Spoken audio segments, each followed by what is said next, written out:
Үткән шимбәдә Азнакайда милләт аналары татар хатын-кызлары төбәк ара форумы узды. Аны Азнакай районы һәм шәһәре мөхтәсибәтенең мөслимәләр җәмгыяте оештырды.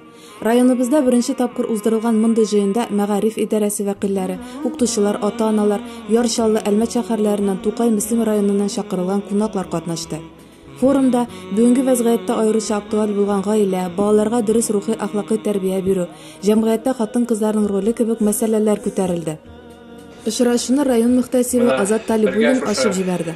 Гасырлар буена килгән тәҗрибәгә таянып алып барсак, тагын да нәтиҗәләре булыр иде дигән нияттән оештырдык.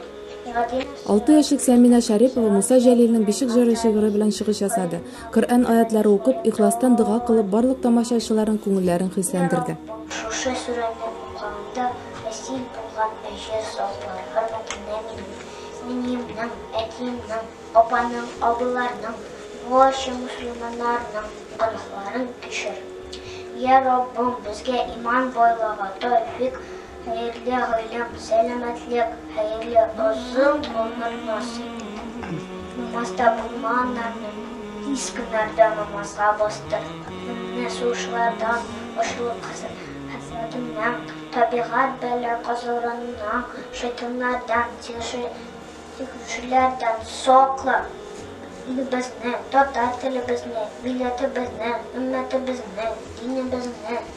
Шулай матур башланып киткән җыенны милләт аналары проекты инициаторы, Татарстан мөселман хатын-кызлары җәмгыятенең Азнакай бүлекчәсе җитәкчесе Мәгълимә Гөлшат ханым Шайхулова проект максатлары белән таныштырды һәм үсеп килүче буынны тәрбияләүгә кагылышлы актуаль проблемаларга тукталды. Балаларыбыз тагы берничә елдан соң нинди кеше булыр? Безнең дәвамчылар булырмы? Үзебезгә бәхетле картлык тәэмин итә алырбызмы? Без балаларыбызны үзебезнең милләт кешесе итеп тәрбияли алабызмы? Алар үзләренең телләрен беләләрме? Бар кеше дә балаларының әти-әниләрне, әби-бабайларны, зурларны хөрмәт итүен тели. Мехрибанлы, шәфкатьле булса иде ди. Ышанычлы, ялганчы түгел, сүздә турчан булса иде ди. Без моннан дөрес өйрәтәбезме? Гаиләдәге әти-әни моны беләме? Bütün проблемаларыбыз бик күп. Ата-аналар, педагоглар, җәмәгатьчелек бергә кул-кулга тотынышып эшләмәсәк, тугардагы биргән сорауларның киләчәктә җавабы бик аянычлы булачак. Азнакай мәгариф идарәсе җитәкчесе урынбасары Зөлфия Зарипова һәм гимназияның укыту эшләре буенча директор урынбасары Шулпан Ибраһимова үсеп килүче буынга әхлакый тәрбия бирүдә мәгариф системасының роле һәм бу юнәлештә барган эшләр хакында сөйләделәр. Душах наших педагогов. И все это действительно актуально для наших детей и для нас с вами. В Российской Федерации сейчас происходят очень большие изменения в плане воспитания детей, взглядов на воспитание. Это обусловлено всеми изменениями, которые происходят в стране.